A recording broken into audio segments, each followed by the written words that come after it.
नमस्कार, मैं हरिओम प्रजापति स्वागत करता हूं आपका हिंदी ऑनलाइन क्लास के अंतर्गत। पिछले वीडियो में हमने व्यंजनों का वैज्ञानिक वर्गीकरण पढ़ा था। उच्चारण स्थान के आधार पर किस प्रकार से व्यंजनों को जमाया गया है। अब आज हमारा टॉपिक है प्रयत्न के आधार पर व्यंजनों के प्रकार। पूरा वर्गीकरण मैंने व्यंजनों का बताया था आपको। इसके अंतर्गत हम स्पर्शी, संघर्षी, उष्म व्यंजन, अंतस्थ व्यंजन और उत्क्षिप्त व्यंजन सबके बारे में अध्ययन करेंगे। बहुत सारे प्रश्न प्रतियोगी परीक्षाओं में यहाँ से पूछे गए हैं। लुंठित व्यंजन क्या होता है, पार्श्विक व्यंजन क्या होता है, ये सब पूछे गए हैं। और प्रयत्न के आधार पर व्यंजनों के प्रकार अल्पप्राण, महाप्राण, घोष, अघोष। अगर अल्पप्राण, महाप्राण, घोष, अघोष याद नहीं है तो ये मानकर चलिए कि हम व्यंजन और विसर्ग संधि नहीं कर सकते। हिंदी में बहुत सारी ऐसी समस्याएं आ जाएंगी कि अगर आपको घोष, अघोष, अल्पप्राण, महाप्राण याद नहीं है तो इनको अच्छी तरह से याद करने, जिंदगी भर न भूले, इसके लिए देखते रहिए ये क्लास।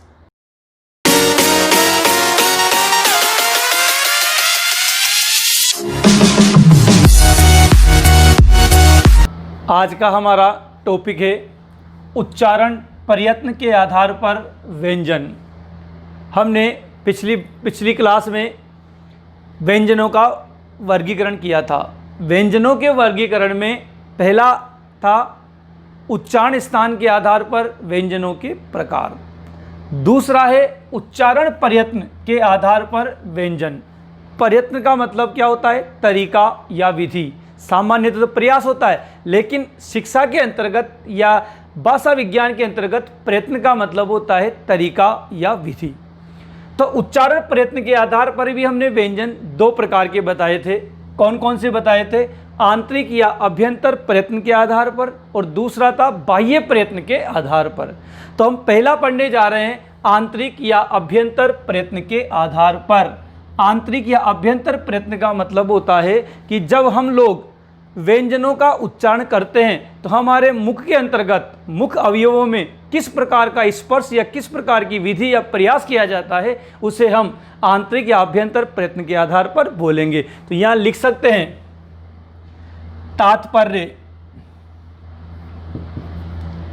व्यंजनों के उच्चारण में, व्यंजनों के उच्चारण में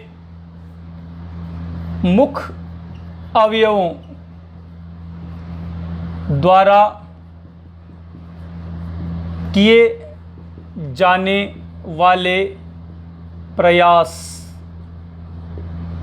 या कार्य। आंतरिक या अभ्यंतर प्रयत्न के आधार का मतलब है कि जब हम व्यंजनों का उच्चारण करेंगे तो मुख अवयवों में किस प्रकार का कार्य होगा, क्या प्रयास किया जाएगा, ये सब आंतरिक या अभ्यंतर प्रयत्न के आधार पर आता है। और आंतरिक या अभ्यंतर प्रयत्न के आधार पर हमने व्यंजनों को 8 प्रकार का माना था, 8 प्रकार से विभक्त किया था। और इसमें भी पहला है स्पर्शी व्यंजन। स्पर्शी व्यंजन या इन्हें संस्कृत में स्पृष्ट व्यंजन भी कहा जाता है। स्पर्श व्यंजन या स्पृष्ट व्यंजन भी कहा जाता है। स्पर्श व्यंजन आप जानते हैं, नाम से पता लग रहा है स्पर्श, यानी कि जब भी हम व्यंजनों का उच्चारण करते हैं तो वो कहीं ना कहीं स्पर्श जरूर करते हैं। चाहे वो तालु के स्पर्श करे, चाहे वो मुर्दा के करे, चाहे दांत के करे, चाहे होस्ट के करे, तो कहीं ना कहीं स्पर्श जरूर करते हैं, तो उन्हें स्पर्श व्यंजन कहते हैं। तो आप क्या लिखोगे? व्यंजनों के उच्चारण में मुख अवयवों में स्पर्श होता है। जब हम व्यंजनों का उच्चारण करते थे मुख अवयवों में स्पर्श होता है। अब इनकी संख्या कितनी मानी जाती है? इनकी संख्या को लेकर विवाद है, ध्यान रखना आप। इनकी संख्या को लेकर विवाद है। क्या विवाद है? सामान्यतः 25 स्पर्श व्यंजन माने जाते हैं। कितने माने जाते हैं? 25। 5 वर्ग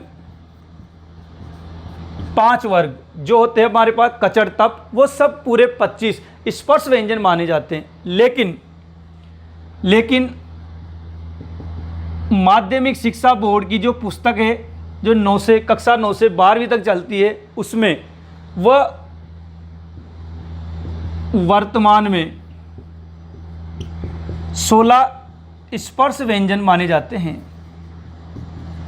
16 स्पर्श व्यंजन माने जाते हैं। 16 कौन कौन से माने जाते हैं देखेंगे आप। क, ख, ग और घ। इसमें से अंग हटा लिया गया है क्योंकि वो नासिक के व्यंजन है। इसके बाद च, छ, ज, झ को भी हटा दिया गया। अब इसके बाद ट, ठ, ड और ढ 4 ये हैं।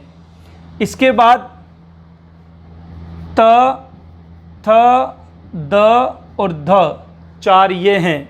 और इसके बाद प, फ, ब और भ ये है। म, इसका न और इसका ण और इसका अंग, ये सब नासिक के व्यंजन की श्रेणी में आते हैं। तो 4 ये प्लस 4 ये प्लस 4 ये प्लस 4 ये कितने हो गए टोटल 16। तो 16 स्पर्श व्यंजन माने जाते हैं हिंदी के अंतर्गत। लेकिन संस्कृत में कितने माने जाते हैं 25। और पहले 25 ही स्पर्श व्यंजन माने जाते थे। बहुत सी बार प्रश्न भी पूछा गया है, जब 16 ऑप्शन में ही ना हो तो आपको 25 स्पर्श व्यंजन लगाने हैं, ये ध्यान रखेंगे। अब दूसरा प्रकार है, पहला स्पर्श व्यंजन, दूसरा है स्पर्श संघर्षी व्यंजन, जो कि यहाँ से छोड़ा गया है च वर्ग, वो सब इसके अंतर्गत आते हैं। अब दूसरा है स्पर्श संघर्षी व्यंजन। स्पर्श संघर्षी व्यंजन वे व्यंजन जो स्पर्श तो करते हैं लेकिन साथ में संघर्ष भी करते हैं। देखो नाम से पता लग रहा है स्पर्श संघर्षी, तो वे व्यंजन जो स्पर्श तो करते हैं लेकिन साथ में संघर्ष भी करते हैं। तो स्पर्शी में संघर्षी में थोड़ा सा अंतर है, एक तो केवल स्पर्श करे और एक स्पर्श करते हुए संघर्ष करे। तो च, छ, ज आप बोल के देखिए, च देखो आपकी जीभ नीचे ऊपर चिपक जाते, छ देखिए आप, जबकि आप क बोलोगे क, ख तो उसमें जीभ टच करके वापस नीचे आ जाती है। जबकि आप च बोलिए, छ बोलिए, ज बोलिए, इसमें जीभ ऊपर स्पर्श करते हैं उसके बाद नीचे आती है। तो इसमें स्पर्श तो करती है लेकिन साथ में संघर्ष भी करती है। तो आप क्या लिख सकते हैं, वे व्यंजन जिनके उच्चारण में, वे व्यंजन जिनके उच्चारण में स्वर तंत्रियों में स्पर्श तो होता है, स्पर्श तो होता है, लेकिन जिह्वा संघर्ष करती हुई पुनः नीचे आती है। तो वे व्यंजन जिनके उच्चारण में स्वर तंत्रियों में स्पर्श तो होता है लेकिन जिह्वा संघर्ष करते हुए पुनः नीचे आती है, ये 4 होते हैं, ध्यान रखने का। च, छ, ज और झ, ये 4 होते हैं। तो स्पर्श संघर्षी व्यंजन होते हैं 4। और स्पर्श व्यंजन कितने बताए थे, स्पर्शी या स्पर्श व्यंजन, इनकी संख्या थी 25 सामान्यतः, नहीं तो 16 मानी जाती है वर्तमान में माध्यमिक शिक्षा बोर्ड के अनुसार। अब तीसरा प्रकार है केवल संघर्षी व्यंजन। संघर्षी व्यंजन या इन्हें ऊष्म व्यंजन भी कहा जाता है। क्या कहा जाता है, ऊष्म व्यंजन। संघर्षी का मतलब आप जानते हैं संघर्ष करते हैं, लेकिन ऊष्म का मतलब क्या होता है, ऊष्म का मतलब होता है गर्म। क्या होता है ऊष्म का मतलब, गर्म।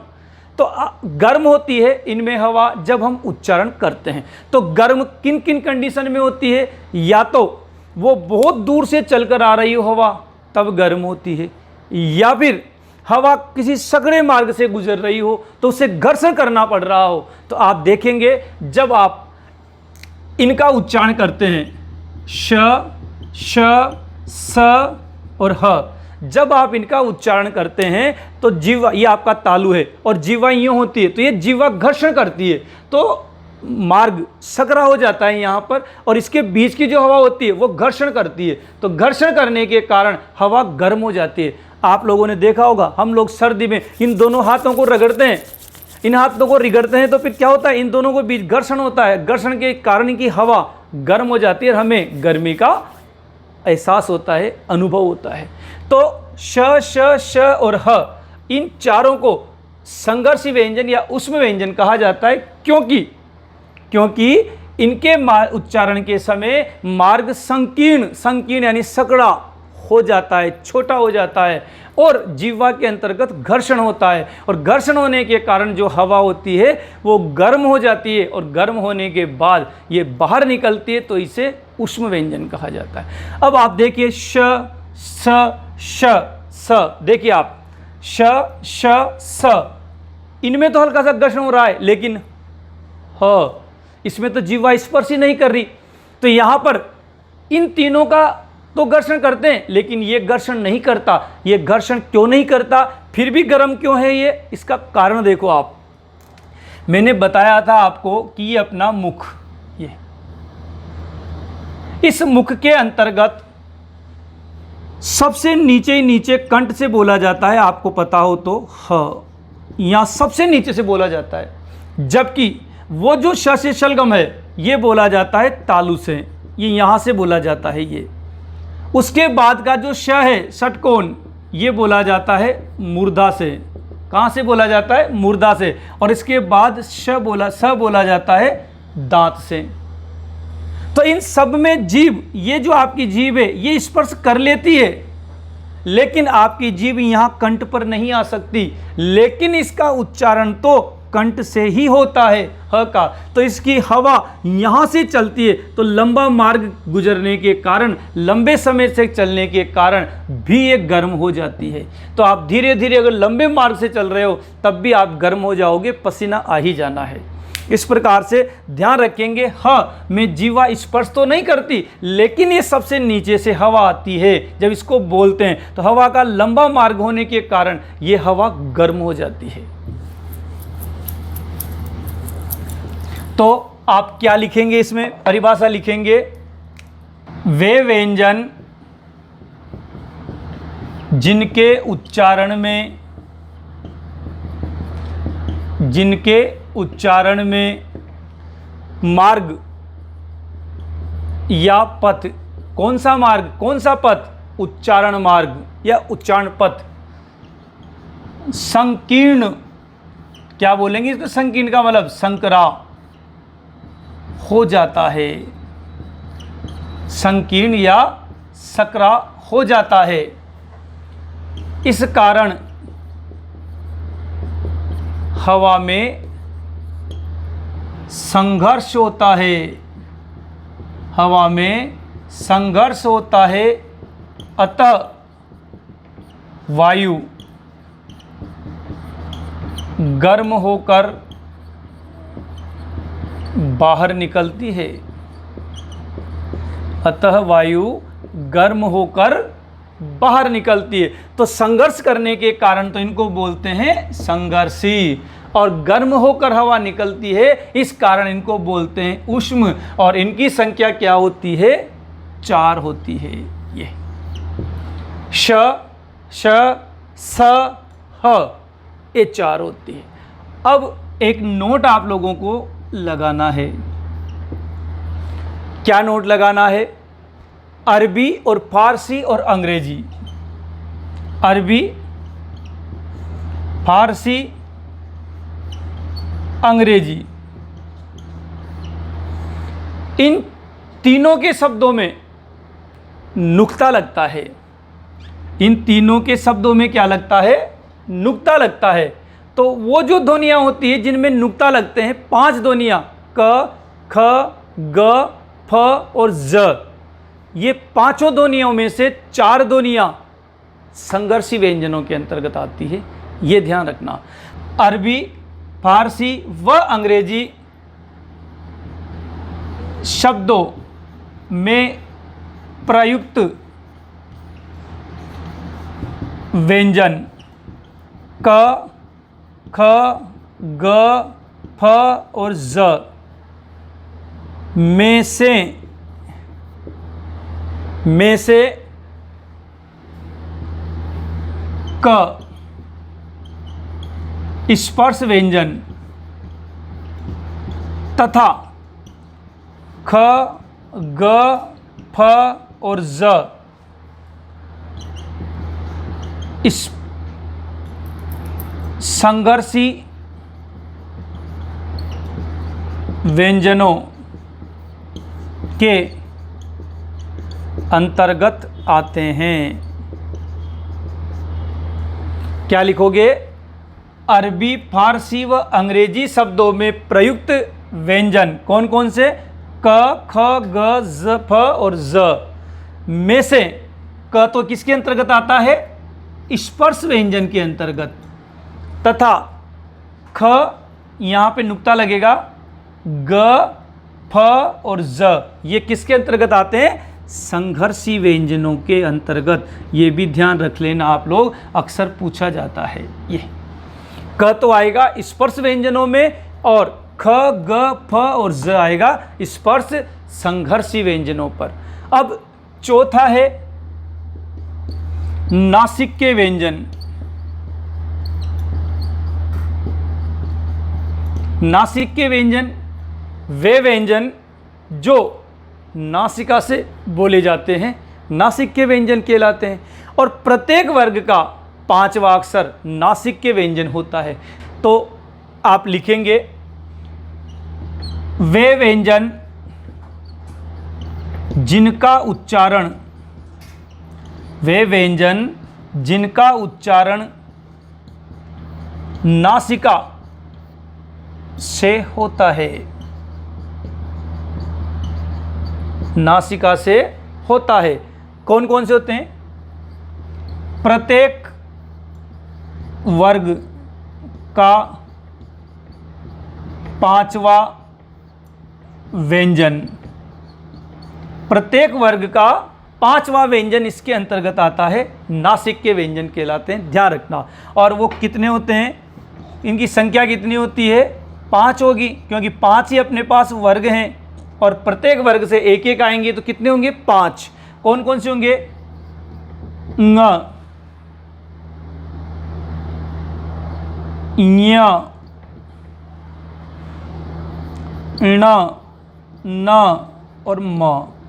इन 5 के उच्चारण में नासिका से आवाज आती है। तो ये 5 जो होते हैं पंचम वर्ग, इनको नासिक के व्यंजन कहा जाता है। अब 5वां है जो हम चलते हैं अंतस्थ व्यंजनों की ओर। 5वां है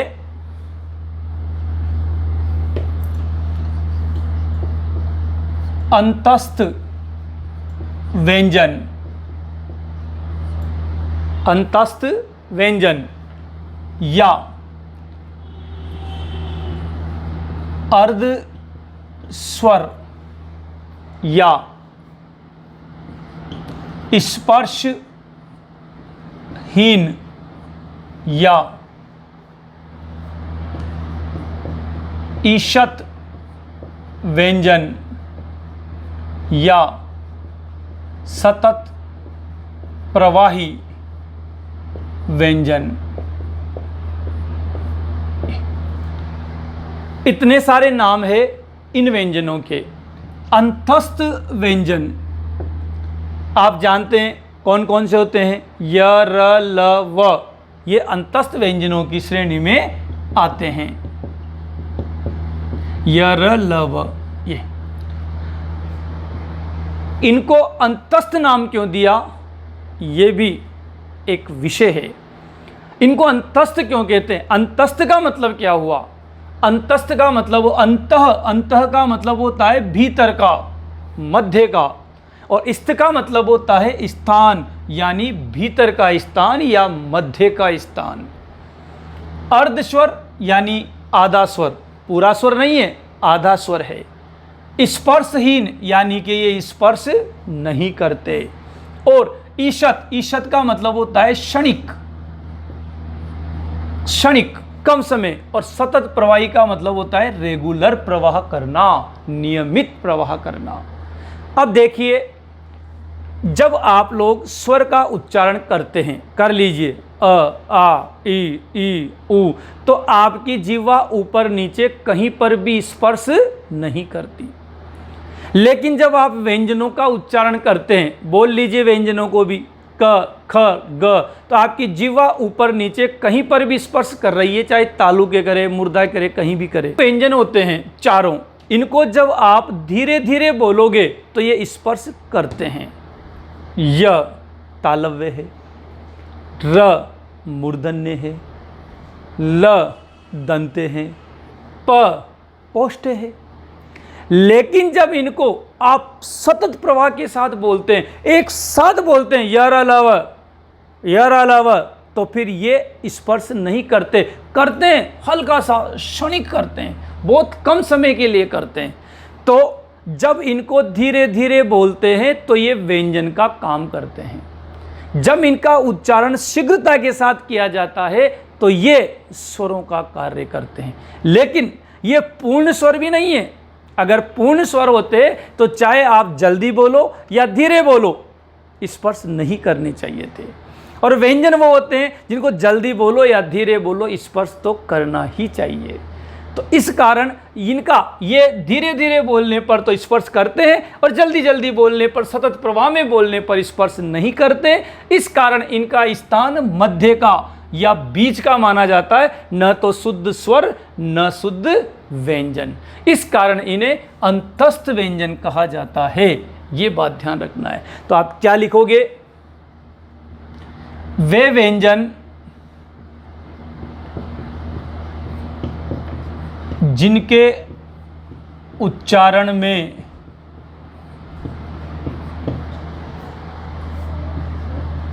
स्वरों व व्यंजनों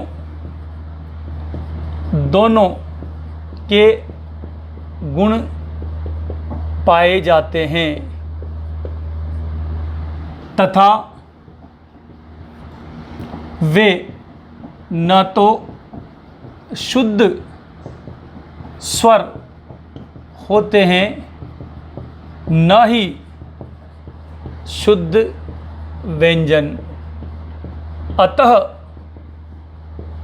उनका स्थान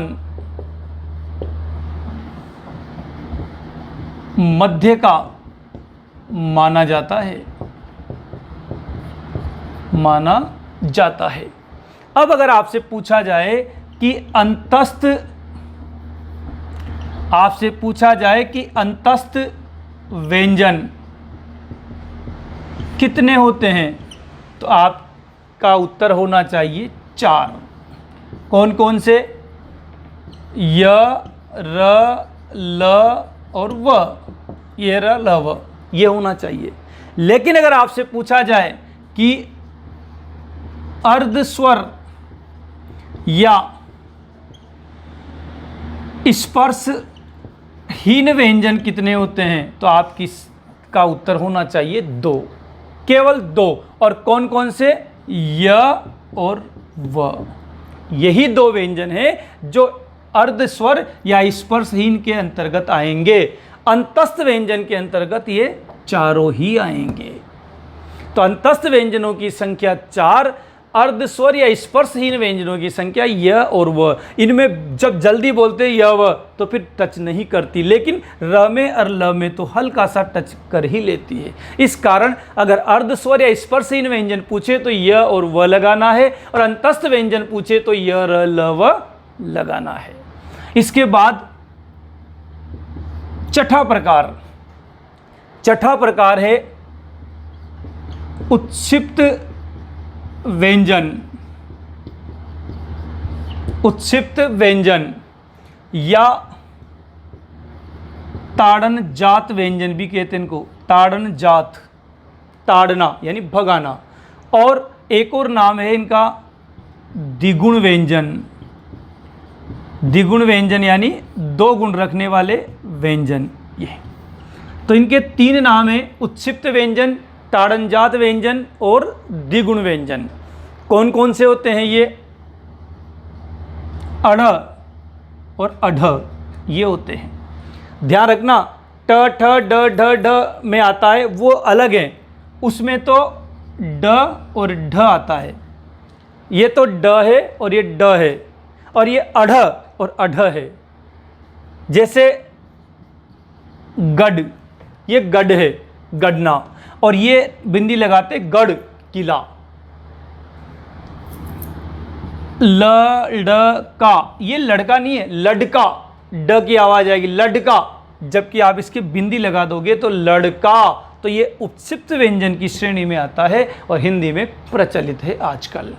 तो उत्क्षिप्त व्यंजन कहा जाता है इन्हें, और ये 2 प्रकार से लिखा जाता है, इस वजह से इसको द्विगुण व्यंजन भी कहा जाता है। और ताड़न जात इस वजह से कहा जाता है क्योंकि झटके के साथ जीभ नीचे आती है, जैसे कोई किसी ने जीभ को भगाया हो। इस कारण ताड़ना का मतलब भगाना भी होता है, इस कारण से ताड़न जात कहा जाता है। तो आप क्या परिभाषा लिखोगे? लिखेंगे आप, वे व्यंजन जिनके उच्चारण में जिह्वा, वे व्यंजन जिनके उच्चारण में जिह्वा झटके के साथ नीचे फेंक दी या भगा दी जाती है, ताड़नजात या उत्क्षिप्त व्यंजन कहलाते हैं। उत्क्षिप्त का मतलब भी भगाना ही होता है, भगाना या फेंकना, यही होता है।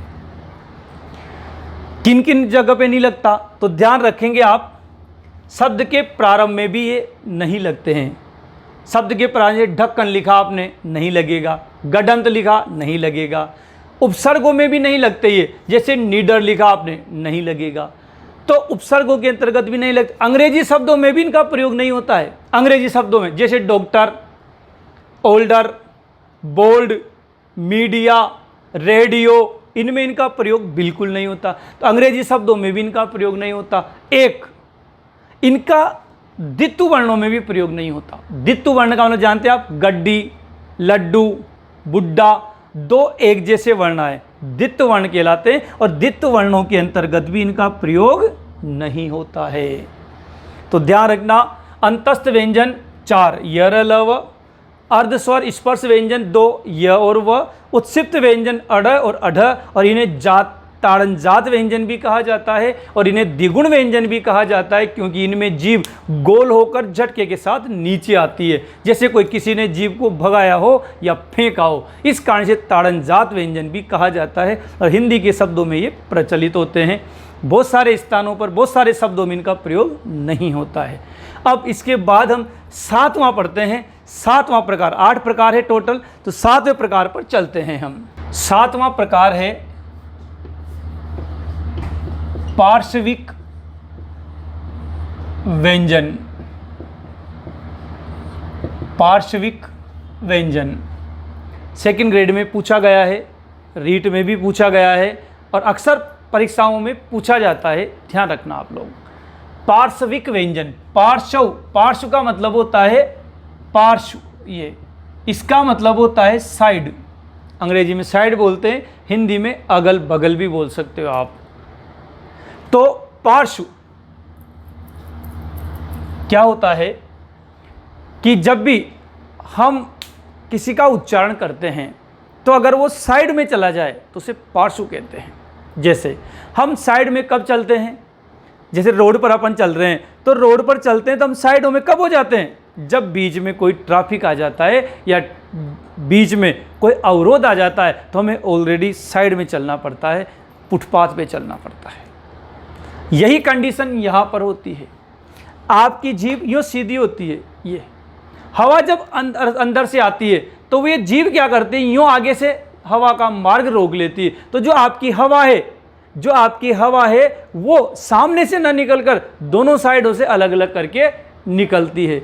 इस कारण जब हवा साइड से निकलने के कारण उसे पार्श्विक व्यंजन कहा जाता है। तो आप देखेंगे कौन सा व्यंजन है, ये एकमात्र व्यंजन है और इसका ल क्या है, ल।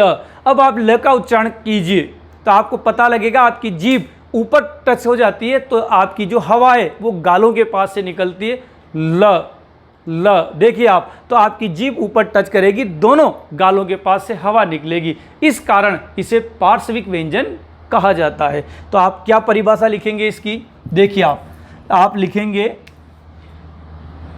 वह व्यंजन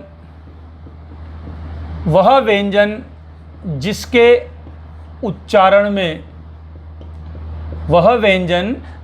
उच्चारण में जिह्वा हवा का मार्ग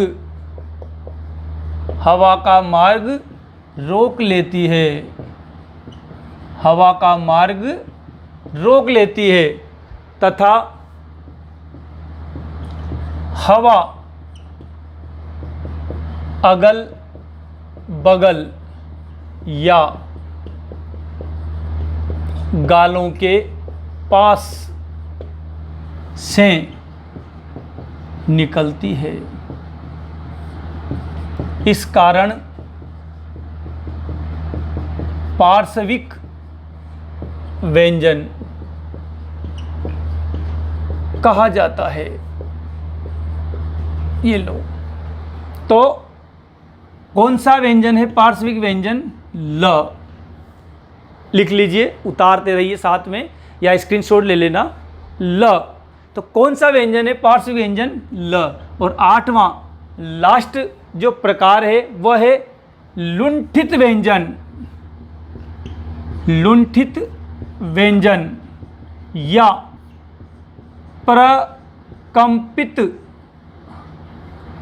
प्रकंपित व्यंजन। लुंठित का मतलब होता है लुढ़कना और प्रकंपित का मतलब होता है कंपन करना। तो लुढ़कना और कंपन करना एक सी स्थिति है।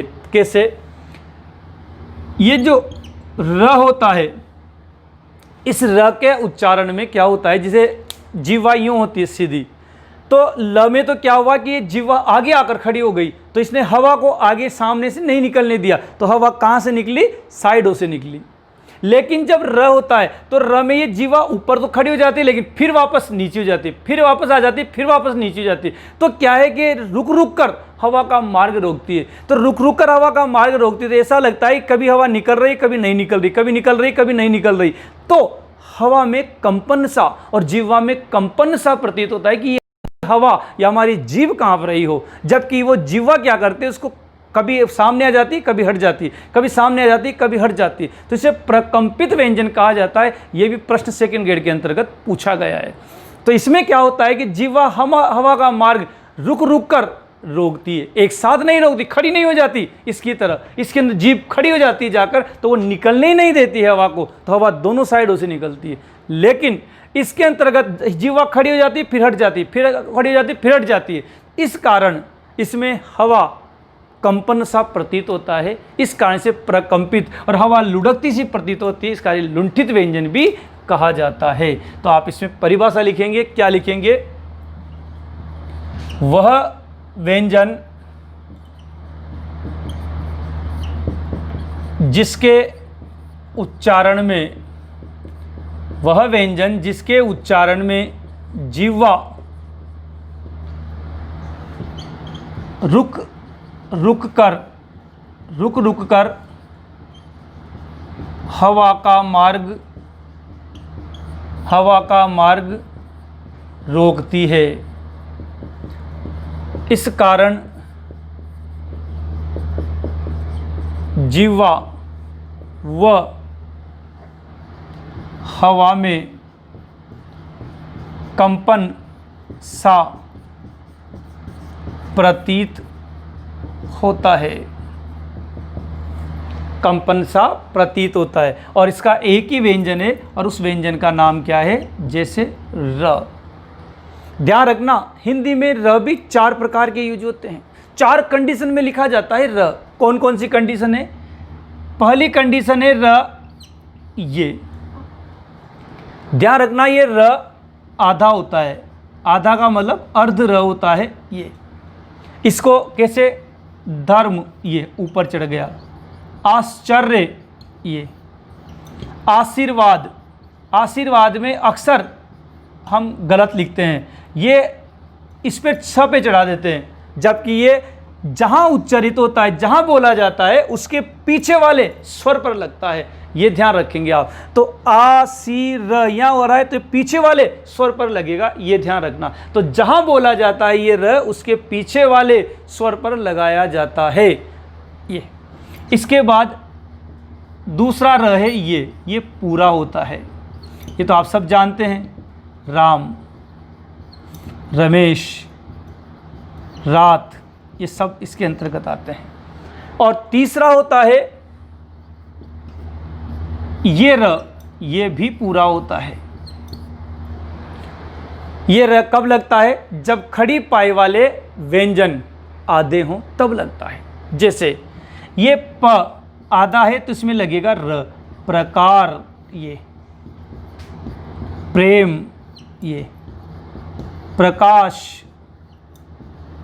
क्रम ये, इसमें एक आधा है और इसके बाद आने वाला र इसके नीचे चला जाता है, लेकिन वर्ण खड़ा पाई वाला होना चाहिए। इसके बाद चौथा प्रकार का र होता है ये, आपने देखा होगा ये भी पूर्ण होता है। ये ट, ठ और ड के अंतर्गत ही लगता है, औरों में नहीं लगता। देखिए आप, ये ट है, अब इस ट में र कैसे लगाएंगे? ये ट आधा करना पड़ेगा पहले, तो आधा करने के लिए ट को कैसे आधा करोगे? इसके नीचे हलंत लगा दीजिए, ये व्यंजन बन गया। तो जब ये ट आधा हो यानी ये व्यंजन हो तो इस पर र लगाएंगे, तो र कैसे लगेगा? ये र लग गया। तो ध्यान रखना, हम यूं लिखते थे जल्दीबाजी में, लेकिन इसमें ये वाला तो हलंत होता है और ये वाला र होता है, लेकिन हम क्या करते हैं, जोड़ कर ही लिख देते हैं, जबकि ये होना तो ये चाहिए कि ये अलग अलग ही होने चाहिए। जैसे आपने ड्रम लिखा, ये र और ये हलंत, ये होता है, लेकिन साथ में लिख रहे हैं और चल रहा है तो ये पूर्ण होता है। ये ट, ठ और ड इनके अंतर्गत ही होता है, ज़्यादा और व्यंजनों के अंतर्गत नहीं होता। खड़ी पाई वालों में तो इस प्रकार से र लगता है। तो जैसे राष्ट्र ऐसे लिखेंगे। एक बार फर्स्ट ग्रेड में जब पहले इंटरव्यू होते थे, उनमें पूछा भी गया था कि ये क्या है, इसको कैसे लगाते हैं, इसमें कौन सा हलंत है और कौन सा इसके अंतर्गत र है। ड्रम, ट्रक, ड्राइवर, इस प्रकार से ये होता है। तो ये 4 प्रकार के र हिंदी के अंतर्गत प्रयोग में आते हैं। तो ये हुआ प्रयत्न के आधार पर व्यंजनों का प्रकार। उसमें 2 प्रकार के थे और पहला प्रकार हुआ है ये आंतरिक या अभ्यंतर प्रयत्न के आधार पर व्यंजन 8 प्रकार के होते हैं।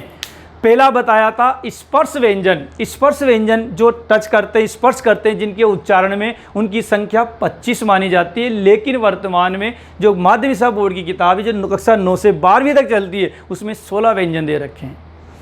दूसरी बात, दूसरे प्रकार के होते हैं स्पर्श संघर्षी। स्पर्श संघर्षी च, छ, ज, झ, ये 4 होते हैं, क्योंकि स्पर्श तो करते हैं उसके साथ साथ ये संघर्ष भी करते हैं, तो इनमें स्पर्श संघर्षी कहा जाता है इन 4 को। तीसरा प्रकार है संघर्षी व्यंजन या उष्म व्यंजन। संघर्षी व्यंजन या उष्म व्यंजन, उष्म का मतलब गर्म। गर्म हवा कब होती है? जब घर्षण होता है। तो जब इनका उच्चारण करते हैं तो जिह्वा में घर्षण होता है, क्योंकि मार्ग सकड़ा हो जाता है, संकीर्ण हो जाता है। इस कारण से, इस कारण इनमें हवा गर्म होकर निकलती। तो श, श, स, ह, ये 4 व्यंजन उष्म व्यंजन के अंतर्गत आते हैं। चौथा बताया था नासिक के व्यंजन। प्रत्येक वर्ग का 5वां अक्षर नासिक के व्यंजन होता है। पांचवा बताया था अंतस्थ व्यंजन। अंतस्थ व्यंजन जिनका स्थान बीच का, न तो शुद्ध स्वर न शुद्ध व्यंजन, उनका स्थान बीच का होता है, भीतर का होता है, इस कारण अंतस्थ व्यंजन कहा जाता है। य र ल व अंतस्थ व्यंजन कहलाते हैं। लेकिन अगर अर्धस्वर या स्पर्शहीन व्यंजन पूछा जाए तो दो ही लगाना है, य और व ही लगाना है। इसके बाद हमने बोला था छठा प्रकार उत्क्षिप्त व्यंजन। उत्क्षिप्त व्यंजन अढ़ और अढ़ होता है, जो छठा प्रकार था। और सातवां प्रकार है पार्श्विक व्यंजन, जिसमें ल होता है। पार्श्व का मतलब होता है साइड या अगल बगल होता है, अगल बगल होता है।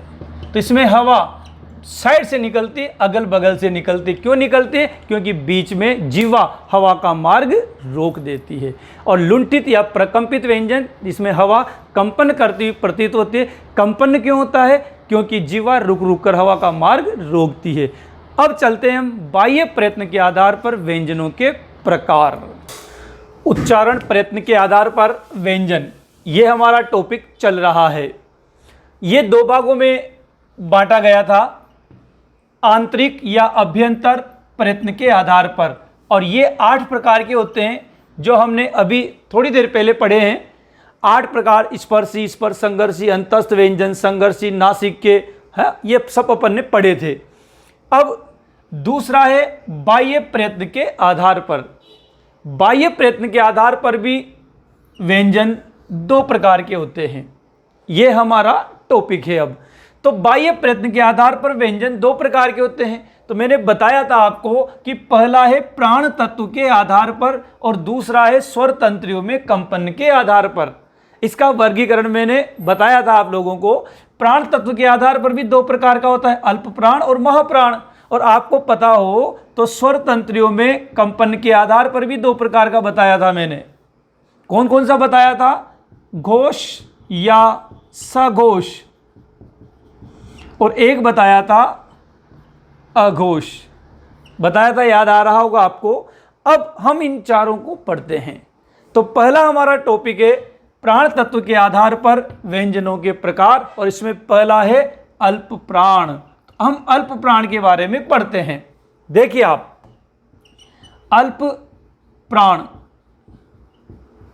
नाम से ही पता लग रहा है। क्या पता लग रहा है? अल्प का मतलब क्या होता है? कम, थोड़ा, ये कम। प्राण का मतलब आत्मा होता है वैसे तो, लेकिन प्राण वायु कहा जाता है ऑक्सीजन को। तो यह प्राण का मतलब है हवा, तो कम हवा। क्या मतलब हुआ इसका? कम हवा। तो इसमें कहा जा सकता है कि वे ध्वनियां या वे वर्ण या वे व्यंजन जिनके उच्चारण में कम हवा की आवश्यकता होती है, किसकी? कम हवा की आवश्यकता होती है, अल्प प्राण कहलाते हैं। अल्प प्राण कौन कौन से होते हैं? ये एक चित्र के माध्यम से हम लोग समझेंगे। पहले आप लिखेंगे, आप इसमें क्या लिख रहे हो कि वे ध्वनियां जिनके उच्चारण में, वे ध्वनियां जिनके उच्चारण में कम हवा की आवश्यकता होती है। ये लीजिए। आगे एक और बात लिखी जा सकती है। क्या लिखी जा सकती है? कि वर्णमाला के प्रत्येक वर्ग का पहला, तीसरा और पांचवा। तो लिखेंगे आप वर्णमाला के प्रत्येक वर्ग का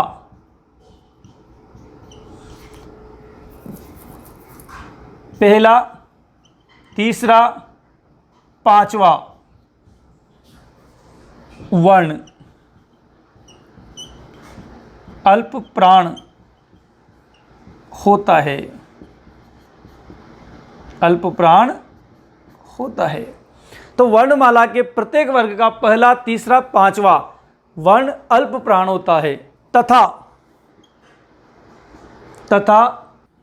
य, र, ल, व अल्प प्राण होते हैं। अल्प प्राण होते हैं। अब आपसे पूछा जाए कि अल्प प्राण वर्णों की संख्या कितनी होती है, तो आप लिखोगे अल्प प्राण व्यंजनों की संख्या 19 होती है। अल्प प्राण व्यंजनों की संख्या कितनी होती है? 19 होती है। तो आप स्क्रीनशॉट ले लीजिए। अब आप देखेंगे कैसे होती है 19।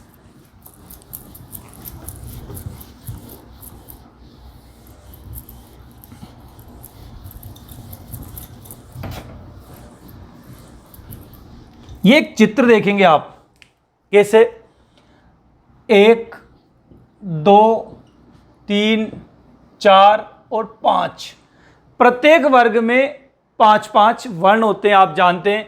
और वर्ण लिखोगे कचट तप, ये कचट तप, प्रत्येक वर्ग में 5-5 वर्ण होते हैं। एक का लिख देता हूं मैं, क ख ग घ और ङ, च छ ज ज ञ ट ठ ड ढ ण त थ द ध न प फ ब भ म। इस प्रकार से प्रत्येक वर्ग में 5-5 वर्ण होते हैं और 5 ही हमारे पास वर्ग होते हैं, यानी टोटल कितने होते हैं? 25 होते हैं। तो प्रत्येक वर्ग का पहला, तीसरा और 5वां वर्ण अल्प प्राण होता है। पहला, तीसरा और 5वां वर्ण क्या होता है? अल्प प्राण होता है। यानी कि एक वर्ग से, एक लाइन से 1 2 और 3 आएंगे, 3 वर्ण एक लाइन से अल्प प्राण होते हैं। तो बताओ 5 लाइनों में, 5 वर्गों में कितने होंगे? तो कितने होंगे? 15 व्यंजन हुए कि नहीं हुए? एक लाइन से कितने आएंगे? पहला, तीसरा, 5वां। तो 1 2 और 3, एक लाइन से 3 आ रहे हैं, तो 5 लाइन से कितने आएंगे? 5 दिया कि 15 हो जाते हैं ना, 15 आ गए। इसके बाद आप प्लस लगा दीजिए, य र ल और व, यह भी अल्प प्राण ही माना जाता है। तो अल्प प्राण है, तो कितने हो गए? ये 4। तो टोटल कितने हो गए? 15 और 4 19 व्यंजन हो गए अल्प प्राण। कुछ विद्वान हिंदी के स्वरों को भी अल्प प्राण के अंतर्गत रख देते हैं और अल्प प्राण वर्णों की संख्या करके 31 बता देते हैं, 19 और 11 30। लेकिन ये ध्यान रखिएगा, आरपीएससी ने सेकंड ग्रेड का एग्जाम हुआ था, उसके अंतर्गत स्वरों को अल्प प्राण में स्थान नहीं दिया था और वाक्य में नहीं देना चाहिए। क्यों नहीं देना चाहिए? क्योंकि स्वर में भी अपने पास 2 प्रकार के हैं, एक तो ह्रस्व है और एक दीर्घ है। तो उनमें एक में तो मात्रा कम लगती है, एक में मात्रा ज्यादा लगती है। बोलने में समय कम लगता है, एक में बोलने में समय ज्यादा लगता है। तो वहां कम ज्यादा लग रहे अल्प प्राण महाप्राण, तो वहां वास्तविकता में वो हो ही रहे हैं। तो इस वजह से स्वरों को एक तरफ निकाल दीजिए, उनमें हवा की मात्रा कम ज्यादा अपने आप में हो जाती है। जिनमें कम हवा चाहिए वो होते हैं ह्रस्व, जिनमें ज्यादा डबल मात्रा चाहिए वो होते हैं दीर्घ। तो स्वरों को हम अल्प प्राण के अंतर्गत नहीं रखते हैं और आरपीएससी ने भी नहीं माना है इसको, स्वरों को। तो ये है अल्प प्राण। अल्प प्राण के बाद अब है महाप्राण, दूसरा महाप्राण। देखिए नाम से ही पता लग रहा है, महा यानी अधिक, प्राण का मतलब क्या बताया था? ऑक्सीजन, हवा, यानी कि अधिक हवा, अधिक हवा। जिनके उच्चारण में कम हवा लगती है अल्प प्राण, जिनके उच्चारण में ज्यादा हवा की आवश्यकता होती है महाप्राण कहलाते हैं। और महाप्राण का मतलब होता है अधिक हवा, यानी इन्हें अधिक हवा की आवश्यकता होती है। हमने बताया था अल्प प्राण पहला, तीसरा, 5वां होता है, तो बचा दूसरा और चौथा, वो महाप्राण होता है। और श, श, स और ह, ये चारों भी जो उसमें व्यंजन होते हैं, ये चारों भी महाप्राण के अंतर्गत आते हैं। तो महाप्राणों की संख्या कितनी हो जाएगी? 14 हो जाएगी। 14 तो इनकी और 19 उनकी, बराबर 33 व्यंजन हो जाएंगे पूरे। देखेंगे आप क्या लिखोगे आप इसमें। अब महाप्राण के अंतर्गत जिनके उच्चारण में अधिक हवा की आवश्यकता होती है। एक तो ये हो गया। दूसरा क्या लिखोगे? प्रत्येक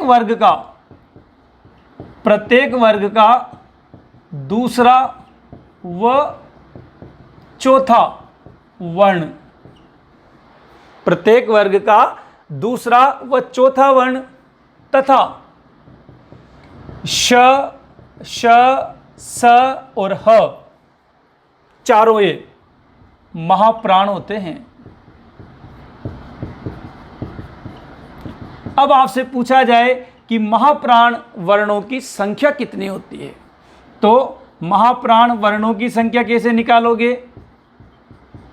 महाप्राण वर्णों की संख्या कितनी होती है, अभी हम देखते हैं कैसे। देखिए आप, वही मैंने बताया था, 1 2 3 4 और 5 वर्ण होते हैं प्रत्येक वर्ग में। पहले को लिख भी लीजिए, क ख ग घ और ङ लिख लिया आपने। और आप जानते हैं प्रत्येक वर्ग में 5 वर्ण और 5 ही वर्ग होते हैं, कचट टप लिख लेंगे आप लोग। अब देखिए, दूसरा और चौथा ये महाप्राण होते हैं, पहला, तीसरा और पांचवा क्या होता है? अल्प प्राण होते हैं ये। तो पहला, दूसरा और चौथा, यानी एक लाइन से, एक वर्ग से कितने वर्ण आए? 2 आए। तो 5 वर्ग से कितने आएंगे? 5 दुआ के 10, आगे 10। इसके बाद चारों वर्ण उसमें व्यंजन, श, स और ह, 4 ये हैं। तो इनका मिला कितना हो गया? 4 ही। कितने हो गए? 14। तो 14 वर्ण महाप्राण होते हैं। और अल्पप्राण में कितना बताया था मैंने? 19। तो 14 और 19 कितने होते हैं? 33। पूरे के पूरे 33 व्यंजन हो गए। तो ये है अल्पप्राण और महाप्राण। आप सोच रहे होंगे सर इनकी आवश्यकता कहाँ पड़ती है, गोस अगोस की आवश्यकता कहाँ पड़ती है? अगर आप व्यंजन संधि और विसर्ग संधि को अच्छी तरह जानना चाहते हैं तो गोस अगोश और अल्पप्राण महाप्राण की जानकारी होना जरूरी है। क्योंकि जब आप किताब पढ़ते हो तो वहाँ आता है यदि आगे अगोश वर्ण हो, उसके बाद कोई सा भी गोश वर्ण आए तो अगोश गोश में बदल जाता है, और आप गोश अगोश के चक्कर में छोड़ो रे कहाँ का संकट, क्योंकि याद नहीं कर रखा अपन ने, और वहाँ पर यही चेंज होता है। जिस दिन आप लोगों ने अल्पप्राण महाप्राण और गोश अगोश याद कर लिए, गारंटी है मेरी, आप व्यंजन संधि विसर्ग संधि में एक भी प्रश्न गलत नहीं करेंगे। तो ये थे प्राण तत्व के आधार पर व्यंजनों के प्रकार। 2 प्रकार, अल्पप्राण महाप्राण। अल्पप्राण पहला, तीसरा, पांचवा, यर लव संख्या होती है 19, और महाप्राण जिनमें अधिक हवा की आवश्यकता होती है, दूसरा और चौथा वर्ण और चारों श ह उसमें व्यंजन। तो ये हो जाते हैं, इनकी कुल संख्या हो गई 14। तो अल्पप्राण होते हैं 19, महाप्राण होते हैं 14। अब पढ़ते हैं अपन दूसरा, स्वर तंत्रियों के आधार पर व्यंजनों के प्रकार। स्वर तंत्रियों के आधार पर व्यंजन, स्वर तंत्रियों के आधार पर व्यंजन 2 प्रकार के बताए थे हमने।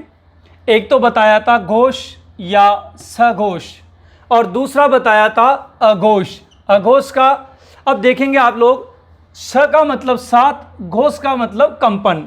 तो इसका मतलब हुआ कंपन के साथ, कंपन के सहित। और अ का मतलब होता है नहीं, घोष का मतलब कंपन, इसका मतलब होता है न कंपन। तो घोष वह व्यंजन होंगे, वे वर्ण होंगे जिनमें जब आप उच्चारण करोगे तो स्वर तंत्रियों में कंपन होगा, और अघोष वे होंगे जिनके उच्चारण में स्वर तंत्रियों में कंपन नहीं होगा। अब आप देखेंगे, पहले चित्र को देख लीजिए। ये चित्र 1 2 3 4 5, प्रत्येक वर्णमाला में, प्रत्येक वर्ग में 5 वर्ण होते हैं और 5 ही वर्ग होते हैं कचट तप। तो आप कचट तप के हिसाब से सोच लेना इसको, है ना। अब आप देखेंगे मैंने एक वर्ग लिख दिया है, क ख ग घ ङ। इस प्रकार से पूरे 5 वर्ग, क वर्ग, च वर्ग, ट वर्ग, त वर्ग और प वर्ग। ये अब देखिए इसमें ये लाइन कंपन कर रही है, आपको दिख रही होगी, ये कंपन कर रही है। कंपन कर रही है तो ये घोष कहलाते हैं। देखिए आप, घोष या सघोष कंपन कर रहे हैं। तीसरा, चौथा और पांचवा ये कंपन कर रहे हैं। यहां पर लाइन देखिए आप, कंपन नहीं कर रही, बिल्कुल सीधी जा रही है, तो ये है अघोष। यानी पहला और दूसरा अघोष होता है और तीसरा, चौथा, पांचवा घोष होता है। अब आप देखेंगे श श श, यहां ह भी होता है, लेकिन उस ह ने पार्टी चेंज कर ली और ये श इनकी तरफ आ जाता है। तो यहां पर 4 की जगह 5 हो जाता है, यहां 4 की जगह 3 रह जाता है। अब आप देखेंगे अगर एक वर्ग से 3 वर्ण आ रहे हैं तो 5 वर्ग से कितने वर्ण आएंगे? 15। एक वर्ग से 3, 5 वर्ग से 15। एक वर्ग से कितने आ रहे हैं? 2, तो 5 वर्ग से कितने आएंगे? 10। अब नीचे चलेंगे, देखिए आप, घोष के अंतर्गत य, र, ल, व, ह ये 5 वर्ण भी आते हैं। तो 15 और 5 20। तो ध्यान रखना, अगर आपसे पूछे कि घोष व्यंजनों की संख्या कितनी होती है तो 20 लिखोगे, व्यंजन पूछा है। लेकिन सभी स्वर जो 11 स्वर हैं वो भी घोष की श्रेणी में ही आते हैं, तो 11 स्वर भी हो गए। तो 20 और 11 31। तो वर्णों की संख्या पूछेगा, घोष वर्ण कितने होते हैं, तो आपका आंसर होना चाहिए 31। घोष व्यंजन पूछेगा तो आपका उत्तर होना चाहिए 20। इधर देखो आप, यहां पर क और ख अघोष होते हैं। इसमें स श श ये तीनों स इसके अंतर्गत आते हैं। तो 10 और 3 13 होते हैं। तो 13 तो होते हैं अघोष और 31 होते हैं घोष। 31 और 13 कितने होते हैं? 44। 1 3 3 1 उल्टा कर दीजिए। देखिए आप, घोष तो होते हैं 13, अघोष होते हैं 31। आप चाहे तो इसका विभाजन भी कर सकते। ये देखो आप, अब मैंने क्या लिखा है, देखिए आप, जिनके उच्चारण में कंपन होता है क्या कहलाते हैं? घोष। वर्णमाला के प्रत्येक वर्ग का तीसरा, चौथा, पांचवा, यही बोला था। और य, र, ल, व, ह 5 ये हो गए, क्या कहलाते हैं? घोष। तो घोष व्यंजनों की संख्या अगर पूछेगा तो क्या बताई जाएगी? 20। सभी स्वर घोष की श्रेणी में आते हैं, सभी स्वर घोष होते हैं। तो अब अगर सभी स्वर घोष होते हैं तो घोष वर्णों की संख्या कितनी होगी? तो 20 + 11 बराबर 31 होते हैं। इधर अघोष देखिए, कंपन नहीं होता। वर्णमाला के प्रत्येक वर्ग का पहला, दूसरा वर्ण तथा श श स अघोष होते हैं और घोष वर्णों की संख्या होती है 13। तो इनको लिखे हुए को याद न करें तो केवल ये चित्र याद रख लीजिएगा। आप केवल ये चित्र याद रखिए, आपको पूरा घोष अघोष याद हो जाएगा। ये कंपन कर रही है घोष, कंपन नहीं कर रही अघोष। पहला, दूसरा अघोष, तीसरा, चौथा, पांचवा घोष। अब देखिए इसका फर्क क्या पड़ता है, संधि में क्या फर्क पड़ता है, देखेंगे आप। एक शब्द है मनः प्लस विज्ञान, देखिए आप, और एक शब्द है मनः प्लस स्थिति। ये 2004 की आरपीएससी 3rd ग्रेड में पूछा गया था और ये तो खैर पूछा जाता ही है। अब आप देखिए विसर्ग ओ में बदलेगा क्योंकि यहां पर व है, इस कारण। अगर विसर्ग के बाद घोष आता है तो विसर्ग ओ में बदलता है, तो ये हो जाएगा मनोविज्ञान। ये लेकिन यहां पर मनोस्थिति नहीं होगा, सही आंसर होगा मनः स्थिति, क्योंकि जब अघोष वर्ण आता है, स आता है, तो विसर्ग जो का जो ही रहता है। देखिए आप घोष अघोष का कितना प्रभाव पड़ रहा है। अगर घोष नहीं है तो ये ओ में बदल रहा है, घोष नहीं अघोष है तो ये जो का जो रह रहा है। एक और देखिए आप, नी ह प्लस धन, देखिए आप नीह प्लस धन, और एक और देखिए आप नीह प्लस काम। ये दोनों में सेम, विसर्ग भी सेम, लेकिन पीछे तो ध है और पीछे क है, तो ध की वजह से विसर्ग र में बदलेगा, निर्धन। देखो आप, और इस क की वजह से ये विसर्ग श में बदलेगा, निष्काम। देखिए, अगर व्यंजन संधि समझनी है, विसर्ग संधि समझनी है, तो इस घोष अघोष को याद करना है, इसको समझना है। महाप्राण के अंतर्गत भी यही होता है। देखेंगे आप, महाप्राण की क्या स्थिति होती है, अल्पप्राण महाप्राण की, उनमें भी यही स्थिति होती है कि जैसे आप मानेंगे पत प्लस हति, ये अब इस ह में भी दो गुण होते हैं। देखिए आप, क्या गुण होते हैं कि एक तो ये घोष होता है ये, और एक ये महाप्राण होता है, बताया था मैंने ये। तो ये घोष होने की वजह से त को बदलाता है तीसरे में, क्योंकि घोष क्या होता है, तीसरा। तो त का तीसरा क्या होता है, द, त थ द, तो ये त तो बदलता है द में, तो ये हो गया पद। और ये ह महाप्राण होने की वजह से इस द के महाप्राण में बदलता है। और महाप्राण कौन कौन सा होता है, दूसरा और चौथा होता है। तो द का चौथा क्या होता है, ध होता है। तो पत प्लस हति बराबर पद्धति होता है। ये ऐसे भी लिखा जा सकता है। तो ये जब संधि पढ़ाएंगे तब एक एक को और बारीकी से और सूक्ष्मता से पढ़ाया जाएगा। तो ध्यान रखें, अल्पप्राण महाप्राण, घोष अघोष, इनको अच्छी तरह से याद रखना है। और ये चित्र के माध्यम से समझेंगे तो और ज़्यादा अच्छा रहेगा। लिखने पढ़ने की ज़रूरत नहीं है, अपने आप समझ जाएंगे। एक, तीसरा, चौथा, पांचवा, यर लव ह और सभी स्वर, कुल संख्या 31 व्यंजनों की पूछे तो 20। इधर 13 होते हैं, इधर 31 होते हैं। इधर पहला दूसरा होता है और इधर तीसरा चौथा पांचवा होता है। इधर का ह इधर आ जाता है, अपने आप याद हो जाएगा। तो ये है व्यंजनों का प्रयत्न के आधार पर वर्गीकरण, उच्चारण के आधार पर वर्गीकरण हमने पढ़ लिया था। अब हम अगली क्लास के अंतर्गत पढ़ेंगे, एक तो संयुक्त स्वर क्या होते हैं, एक हिंदी वर्णमाला में 44 और 52 का क्या चक्कर है, 44 वर्ण कौन से हैं और 52 वर्ण कौन से हैं, कब हमें 44 आंसर लगाना है, कब हमें 52 आंसर लगाना है, ये भी देखना है। और हिंदी के अंतर्गत शब्दकोश के प्रश्न आजकल बहुत ज़्यादा पूछे जाते हैं, चाहे वो सेकंड ग्रेड हो, फर्स्ट ग्रेड हो, रीट हो, पटवारी हो, एसआई हो, सभी के अंतर्गत पूछे जाते हैं। शब्दकोश के आधार पर कौन सा शब्द पहले आएगा, तो देखना न भूले अगली क्लास को।